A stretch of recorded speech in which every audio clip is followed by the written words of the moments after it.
بھائیوں اور بزرگوں، اس آیت کریمہ میں اللہ تعالیٰ نے لا الہ الا اللہ کا نچوڑ پیش کیا ہے۔ لا الہ الا اللہ کلمہ اسلام کا کلمہ ہے اور سب سے بہترین ذکر ہے۔ اللہ کے رسول صلی اللہ علیہ وسلم نے فرمایا، جس کو جامع ترمذی نے روایت کیا ہے، کہ افضل الذکر لا الہ الا اللہ و افضل دعائی الحمدللہ۔ نبی کریم صلی اللہ علیہ وسلم نے فرمایا کہ ذکر میں سب سے زیادہ فضیلت والا لا الہ الا اللہ، یعنی لا الہ الا اللہ کو بڑی فضیلت سارے اذکار میں حاصل ہے، اور بہترین دعا جو اللہ کے لیے کی جا سکتی ہے وہ الحمدللہ ہے۔ یہ بڑے جامع کلمات ہیں جو اللہ کے رسول صلی اللہ علیہ وسلم نے بیان فرمائے۔ لا الہ الا اللہ یہ ہر نبی کی دعوت کا سلوگن تھا۔ اللہ تعالیٰ نے دنیا کے اندر جتنے انبیاء کرام بھیجے، ان کے دعوت کا جو لب لباب تھا، جو بعث تھا، جو مقصد تھا، وہ اسی فطرے پر، اسی سلوگن پر منحصر ہے۔ ہر نبی نے اپنے قوم کو اللہ تعالیٰ کی عبادت کی طرف بلائی، اور اس سے پہلے انہوں نے جن معبودوں کو اختیار کیا تھا اللہ تعالیٰ کو چھوڑ کر، باطل معبودوں کو پوجتے تھے لوگ، تو سارے نبیوں نے ان کی نفی کی، یعنی کہا کہ ان سارے بتوں کی، ان معبودوں کی تم جو ہے انکار کرو، اس کا پہلے کفر کرو، اس کے بعد اللہ تعالیٰ کے اوپر ایمان لانے کی دعوت دی۔ اللہ تعالیٰ کو خدا، اللہ تعالیٰ کو معبود برحق تسلیم کرنے کی دعوت ہر نبی نے دی۔ ہر نبی نے اپنے قوم سے جو خطاب کیا وہ یہی تھا کہ اے میری قوم کے لوگوں، تم اللہ کی بندگی کرو۔ یا قوم اعبدوا اللہ ما لکم من الہ غیرہ، تمہیں کیا ہو گیا ہے کہ اللہ کو چھوڑ کر ان معبودان باطل کی پوجا کرتے، ان کی عبادت کرتے۔ تو سب نچوڑ سب انبیاء کی دعوت کا یہی ہے کہ انہوں نے لا الہ الا اللہ کی طرف دعوت دی۔ لا الہ الا اللہ کا کلمہ سب لوگوں کے سامنے پیش کیا، اپنے اقوام کے سامنے، اپنے قوموں کے سامنے انہوں نے اسی کلمے کو پیش کیا۔ ابتدائے آفرینت سے جب اب تک بھی جو دعوت انبیاء کرام نے پیش کی وہ یہی ہے، اس کا نچوڑ لا الہ الا اللہ ہے۔ یہ ایک ایسا کلمہ ہے جسے انسان صبح و شام اس کا ورد کرنا چاہیے، اس کا ذکر کرنا چاہیے۔ جب آدمی سو کر بیدار ہو تو اسے لا الہ الا اللہ کا کلمہ پڑھنا چاہیے۔ اس کلمے کی بڑی فضیلت احادیث میں بھی آئی ہے، اور اللہ کے رسول صلی اللہ علیہ وسلم نے اس کی فضیلت بیان کرتے ہوئے ایک موقع پر ارشاد فرمایا کہ قیامت کے دن اللہ تعالیٰ ایک میزان، ایک ترازو قائم کرے گا، ایک ترازو رکھے گا۔ وہ ترازو اتنا بڑا ہوگا کہ اس میں سارے ساتوں آسمان و زمین اور کائنات کو رکھ دیا جائے تب بھی وہ اس ترازو کا ایک پلڑا اس بھر نہیں پائے گا، وہ ہلکا رہے گا، اتنا بڑا ہوگا اس ترازو کا ایک پلڑا۔ تو اللہ تعالیٰ قیامت کے دن وہ ترازو قائم کرے گا۔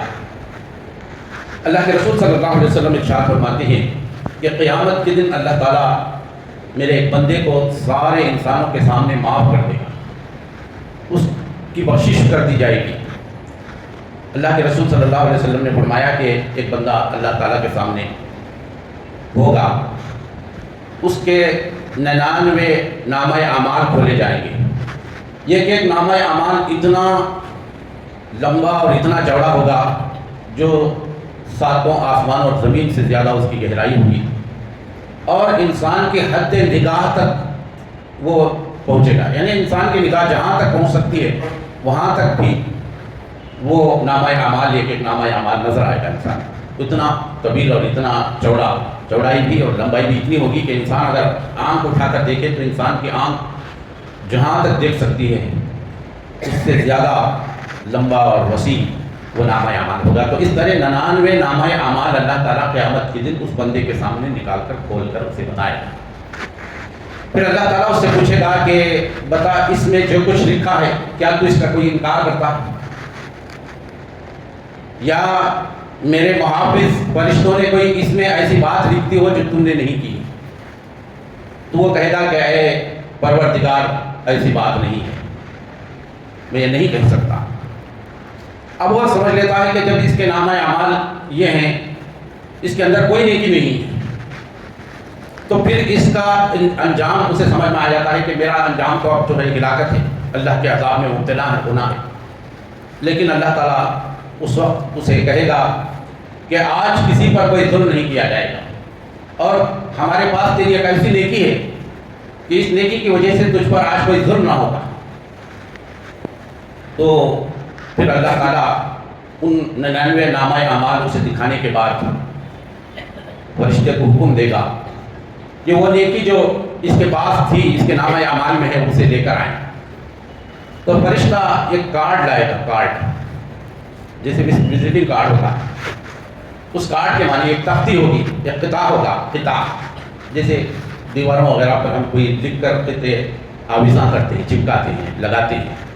تو فرشتہ وہ لے کر آئے گا اور اس میں لکھا ہوگا لا الہ الا اللہ، بس یہ ایک نیکی تھی اس کی۔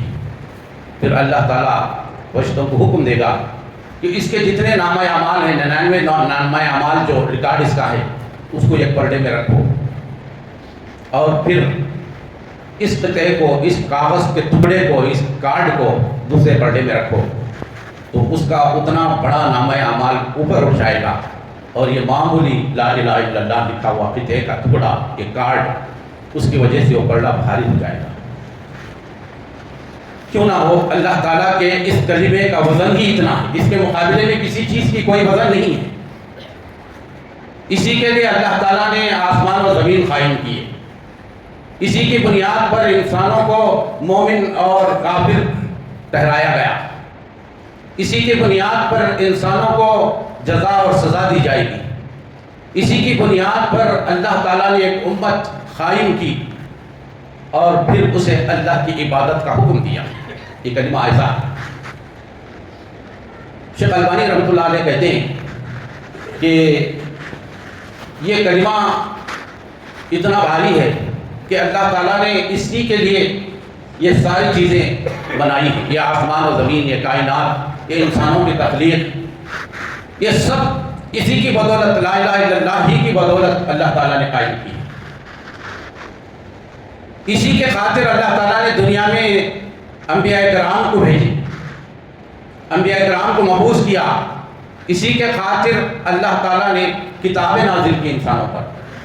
یہ وہ کلمہ ہے، اس کلمہ کا ورد، اس کلمہ کا ذکر ہونا چاہیے، لیکن یہ صرف بے سوجے سمجھے نہیں، اس کلمے کو کچھ تقاضے ہیں۔ یہ کلمہ انسان کی نجات اور کامیابی کا ضامن ہے، اسلام کی اور جنت کی کنجی ہے۔ اس کلمے کے تقاضے کو انسان نے پورا کر لیا تو انسان یقیناً کامیاب ہو سکتا ہے۔ اللہ تعالیٰ قیامت کے دن جب انسان سے دو سوال کرے گا تو اس میں ایک سوال یہ ہوگا کہ تو دنیا کے اندر کس کی عبادت کرتا تھا، اور پھر تو نے ہمارے پیغمبروں کا کیا جواب دیا۔ یہ دو سوال ہوں گے، ان میں سے پہلے سوال کسی کلمے سے بتا دیں، یعنی کس کی عبادت۔ عبادت، معبود ماننے کا معنی یہ ہے کہ ہم اسے اس کی عبادت کرتے ہیں۔ آج ہمارے نزدیک عبادت کا تصور محدود ہو گیا ہے۔ ہم عبادت کسے سمجھتے ہیں؟ نماز پڑھنا، روزہ رکھنا، زکوٰۃ دینا، کچھ مخصوص کاموں کو ہم نے عبادت سمجھا ہے۔ عبادت اتنے مختصر معنی پر نہیں ہے، بلکہ اللہ تعالیٰ نے انسانوں کو بتایا کہ عبادت کا معنی یہ ہے کہ انسان کی پوری زندگی عبادت سے تعبیر کی جاتی ہے۔ انسان کی پوری زندگی عبادت سے عبارت ہے۔ اللہ تعالیٰ نے قرآن مجید میں فرمایا وَمَا خَلَقْتُ الْجِنَّ وَالْإِنسَ إِلَّا لِيَعْبُدُونِ، میں نے انسانوں اور جنوں کو نہیں پیدا کیا مگر اس مقصد کے لیے کہ وہ اللہ ہی کی عبادت کریں۔ تو عبادت کا معنی صرف یہ نہیں، نماز پڑھنا عبادت نہیں ہے، روزہ رکھنا ہی عبادت نہیں ہے، دوسرے بڑے بڑے کام ہی عبادت نہیں ہے، بلکہ عبادت آپ کا بازار جانا، آپ کا اپنی بیوی سے ملنا، آپ کے بچوں کے حقوق ادا کرنا، لوگوں کے ساتھ معاملات کرنا، اٹھنا بیٹھنا سونا جاگنا، ہر حرکت کا نام عبادت ہے۔ اللہ تعالیٰ نے قرآن مجید کے اندر نماز کا ذکر کیا، اتلو ما اوحی الیک من الکتاب واقم الصلاۃ، جو کتاب آپ پر وحی کی گئی ہے، بھیجی گئی ہے، اس کی تلاوت کرو اور نماز قائم کرو۔ ان الصلاۃ تنہی عن الفحشاء والمنکر، بے شک نماز بے حیائیوں اور برائیوں سے منکرات سے روکتی ہے۔ لیکن اللہ تعالیٰ نے آگے بتایا کہ عبادت صرف نماز پڑھنا نہیں ہے، وَلَذِكْرُ اللَّهِ أَكْبَرُ، بلکہ اللہ کا ذکر اس سے بھی بڑی چیز ہے۔ کوئی بات نماز سے بھی بڑی ہو تو اسے سمجھنے کی ضرورت ہے کہ نماز سے بڑی کیا چیز ہو سکتی ہے۔ اللہ تعالیٰ نے کہا کہ یہ نماز سے بڑی چیز یہ ہے کہ تمہاری پوری زندگی عبادت بن جائے۔ میں نے تم کو پیدا ہی اس لیے کیا ہے، دنیا کے اندر وجود میں اسی لیے لایا ہے کہ تم صرف اللہ کی بندگی کرو۔ آج مسلمان صرف سمجھتے ہیں کہ نماز پڑھ لیا میں عابد بن گیا، کچھ کام کر لیے چھوٹے بڑے بڑے اسلام کے تو سمجھتے ہیں کہ ہم دین پر عمل کر رہے ہیں۔ پوری عبادت یہ نہیں ہے، عبادت پوری کی پوری یہ ہے کہ انسان کا کہ پوری زندگی اللہ کی عبادت بن جائے۔ آپ کسی سے معاملہ کر رہے ہیں، لین دین کر رہے ہیں، اس وقت بھی اللہ تعالیٰ نے آپ کو ہم سب کو یہ حکم دیا ہے کہ اللہ تعالیٰ کا اصول کیا ہے، اللہ تعالیٰ کے احکام کیا ہے۔ امانت داری، خیانت سے بچنا، یہ دین کا اصول ہے۔ اس کے تحت ہم اپنی تجارت کرتے ہیں، لین دین کرتے ہیں، معاملہ کرتے ہیں تو یہ عبادت بن جاتی ہے۔ کھیت میں ہم اپنی ضرورت کے لیے جاتے ہیں، محنت کرتے ہیں، اپنے باغات میں خون پسینہ ایک کرتے ہیں، لیکن اگر اللہ تعالیٰ کے احکام کے مطابق حلال روزی کمانے کی نیت سے حلال روزی حاصل کرنے کے لیے تگ و دو کرنا، یہ جہاد ہے۔ اللہ کے رسول صلی اللہ علیہ وسلم نے فرمایا کہ حلال طریقے سے امانت داری سے تجارت کرنے والا ایک تاجر یہ اللہ کی راہ میں جہاد کرنے والے کے برابر اس کا اجر و ثواب۔ عبادت پوری زندگی کو عبادت سمجھے ہم۔ آج مسلمانوں کا سب سے بڑا المیہ یہی ہے کہ مسلمانوں نے اپنے اس دین کو، اپنے اس اسلام کو مذہبی رنگ دے دیا ہے۔ مذہب الگ چیز ہے، دین الگ چیز ہے۔ مذہب انسانی زندگی کے چند چیزوں پر عمل کرنے کا نام ہے، جیسے غیر مسلمین کرتے ہیں، وہ کہتے ہیں کہ ہمارا دین، ہمارا مذہب، ہماری شریعت ہم گھر تک رکھیں گے، ہماری مندر تک رکھیں گے، پوجا پاٹ تک رکھیں گے۔ اسلام کی کا نظریہ نہیں ہے۔ اسلام پوری زندگی میں انسان کی رہنمائی کرتا ہے، انسان کو وہاں اپنانے کا حکم دیتا ہے، اس کے تقاضے پورے کرنے کا حکم دیتا ہے۔ آپ کہیں بھی رہو، لیکن اسلام نے آپ کو زندگی گزارنے کے اصول دیے، زندگی کا پورا ضابطہ دیا اور اس کا نام القرآن دیا۔ تمہاری زندگی کے جو اصول ہیں، زندگی گزارنے کے جو قانون ہیں، تمہارا جو دستور ہے، اس دستور کا نام ہے القرآن۔ اس القرآن میں اللہ تعالیٰ نے انسان کو بتایا ہے کہ تمہارے پیدا ہونے سے لے کر مرنے تک کے سارے مسائل اسلام کے تحت گزریں گے، تب تمہاری زندگی عبادت بنے۔ عبادت کی اس کا معنی یہ ہے۔ اللہ کے رسول صلی اللہ علیہ وسلم نے صحابہ کرام کے سامنے یہ بات بیان کی کہ اگر کوئی اپنے گھوڑوں کو چارہ دیتا ہے، ان کا لیگ، ان کی گوبر، ان کی گندگی اٹھاتا ہے، اللہ تعالیٰ اس پر بھی اسے ثواب دے گا۔ اور اگر کوئی شخص اپنی بیوی سے صحبت کرتا ہے، معاشرت کرتا ہے، اللہ تعالیٰ اس پر بھی اجر عطا ہے۔ صحابہ کرام کو تعجب ہوا، اس طرح ہم کو بھی تعجب ہو رہی ہوگی یہ بات کہ اپنی ضرورت، اپنی نفسانی خواہشات پوری کرنے پر بھی اللہ اجر دے گا۔ صحابہ کرام نے پوچھا ہے اللہ کے رسول صلی اللہ علیہ وسلم، یہ تو ہم اپنی نفسانی خواہشات کو پوری کرنے کے لیے یہ کام انجام دیتے ہیں، اس پر بھی ثواب؟ اللہ کے رسول صلی اللہ علیہ وسلم نے فرمایا، بتاؤ اگر تم یہی نفسانی خواہشات اپنی بیوی کے علاوہ کسی اور غیر عورت سے کرتے تو کیا اس پر اللہ کی پکڑ نہیں ہوتی؟ کیا اللہ اس کی سزا نہیں دیتا؟ کیا یہ گناہ نہیں ہے؟ تو کہا کوئی بھی کام، دنیا کا کوئی بھی کام جو انسان کی زندگی میں پیش آتا ہے وہ اللہ کے احکام کے مطابق انجام دیا جائے تو عبادت ہے۔ ہم اپنے جانوروں کو چارہ دیتے ہیں، ان کا لید، ان کا گوبر، ان کی گندگی صاف کرتے ہیں، یہ بھی عبادت ہے، بشرطے کہ اللہ تعالیٰ کے احکام کے لیے، اس کے احکام کے دائرے میں، اس کی تعلیمات کے مطابق انجام دے۔ کوئی کام ایسا نہیں ہے جو انسان کو عبادت سے باہر نکالتا ہو. ہر چیز عبادت بن جائے یہ چاہتا ہے اللہ تعالیٰ.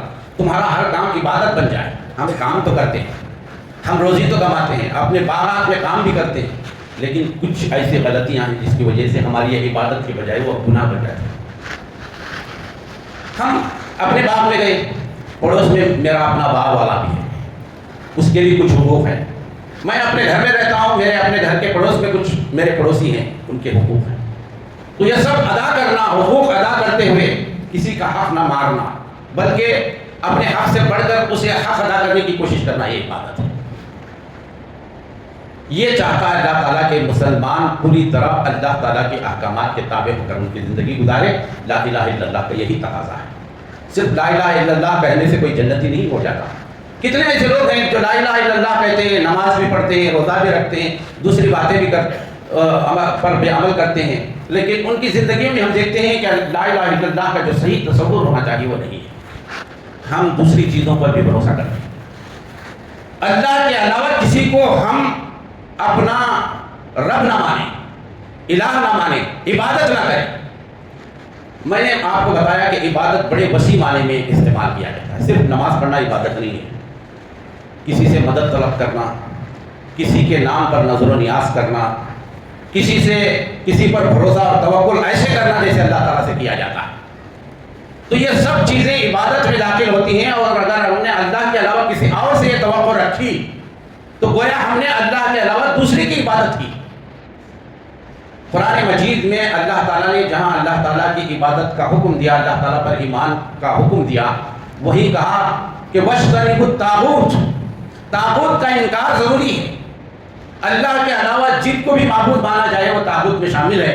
تو مسلمان کے لیے ضروری ہے کہ اللہ کے ایمان لانے سے پہلے ان سارے معبودوں کی انکار کرے, ان کو ٹھکرا دے, ان کا کفر کرے کہ کوئی خدا نہیں. حضرت ابراہیم علیہ السلام کی قربانی سے ہم نے کیا سیکھا؟ وہ کیا قربانی تھی جو حضرت ابراہیم علیہ السلام نے دی؟ کس لیے دی؟ مقصد کیا تھا؟ اسی توحید کے خاطر. توحید کا سب سے بڑا پیکر, توحید کا سب سے بڑا ماڈل اور اگر نمونہ کوئی ہے تو حضرت ابراہیم علیہ السلام کی ذات. انہوں نے توحید کے لیے, اللہ کے کلمے کو بلند کرنے کے لیے اللہ کو رب حق کی حیثیت سے جب انہوں نے مان لیا تو ہر چیز کو انہوں نے قربان کر دیا, ہر چیز کے سامنے ڈٹ گئے, بڑے سے بڑا الاؤ بھی کود گئے, اپنا وطن, اپنا خاندان, گھر بار سب چھوڑا, اپنے بیٹے کو تک اللہ کی راہ میں قربان کرنے کے لیے تیار. آدمی اسی وقت ہوتا ہے جب توحید کا عقیدہ اس کے دل کے اندر گہرائی کے ساتھ اتر جائے. لا الہ الا اللہ کا معنی یہ ہے کہ انسان اللہ کے علاوہ کسی پر کوئی بھروسہ نہ کرے. نفع اور نقصان صرف اللہ تعالیٰ دے سکتا ہے. کتنی ایسی چیزیں ہیں جو ہم اختیار کیے ہوئے ہیں, جو مسلمانوں کو چاہیے کہ یہ چیزیں یہ شرک کے اندر آتی ہیں. شرک ہے یہ سب چیزیں.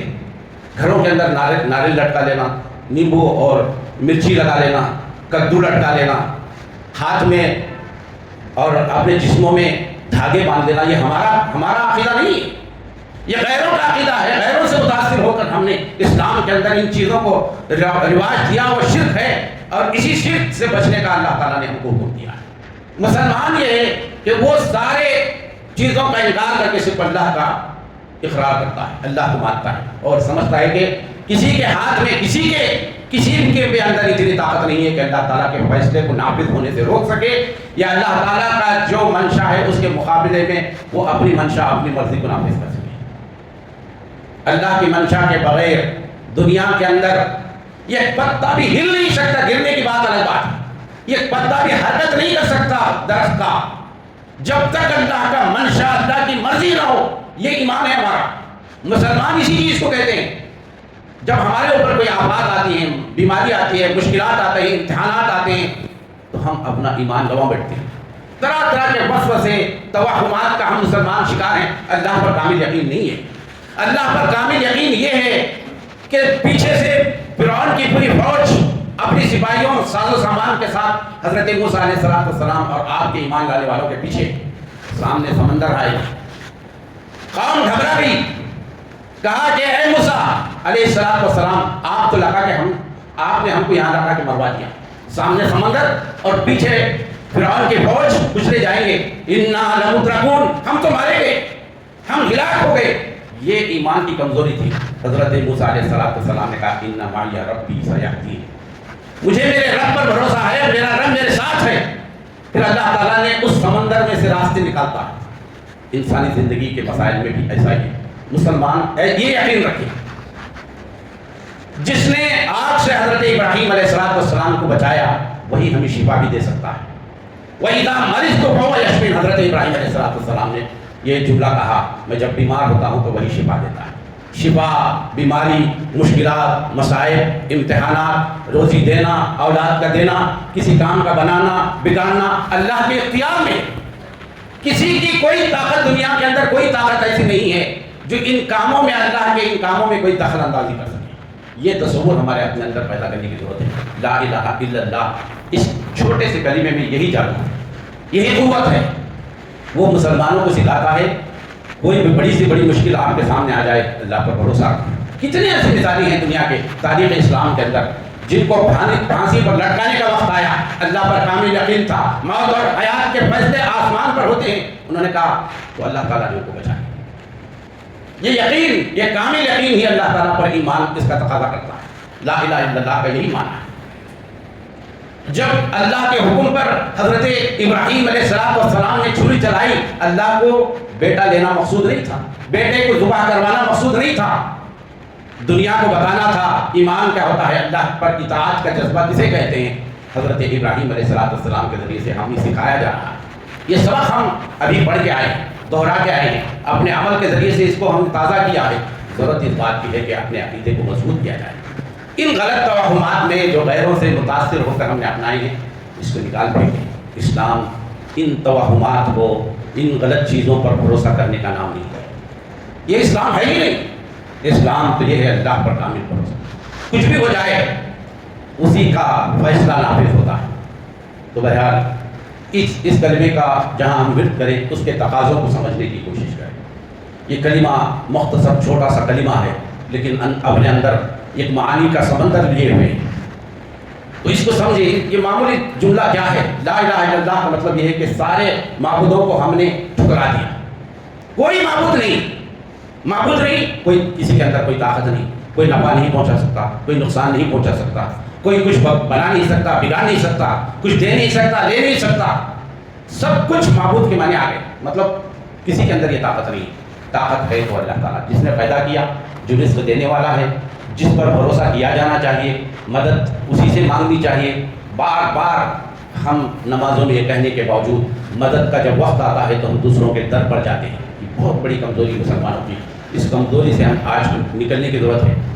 سارے مسائل کا حل یہی عقیدہ. انسان کی کوئی مشکل نہیں ہو جاتی جب اس عقیدے پر وہ قائم رہتا. تو اللہ تعالیٰ مجھے اور آپ کو اس کلمے کے تقاضے پورے کرنے کی توفیق عطا فرمائے. وما توفیق الا باللہ وآخر دعوانا الحمد للہ رب العالمین.